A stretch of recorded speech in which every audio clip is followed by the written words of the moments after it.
Islamabad police का गिरफ्तार मुलजिमान को फायदा पहुंचाने का सिलसिला जारी है। गुज़िश्ता रोज भी F8 कचहरी की हवालात से खतरनाक डाकू को हथकड़ी खोलकर फरार कराया गया था।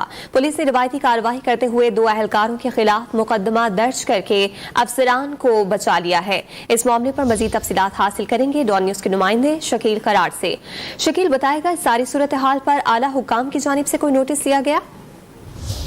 जी हाँ, नोटिस लिया गया, लेकिन जो 2 मुलाजिम थे उनके खिलाफ मुकदमा दर्ज हुआ, उनको गिरफ्तार किया गया। जबकि उस मौके पर जब डकैती का खतरनाक मुलजिम फरार कराया गया तो उस वक्त जो अफसर मौजूद थे उनके खिलाफ अभी तक कार्रवाई अमल में नहीं लाई गई है। ये हलीम खान नामी जो अफगान डाकू है, इसे गुज़िश्ता माह जो है वो सब्जी मंडी के इलाके से गिरफ्तार किया गया था, लेकिन गुज़िश्ता रोज जब फरार कराया गया तो उसके बाद अब पुलिस ये दावा कर रही है कि मुलजिम की गिरफ्तारी के लिए छापे मारे जा रहे हैं और जो मुलव्वस एहलकार अफसरान है उनके खिलाफ महकमाना कार्रवाई की।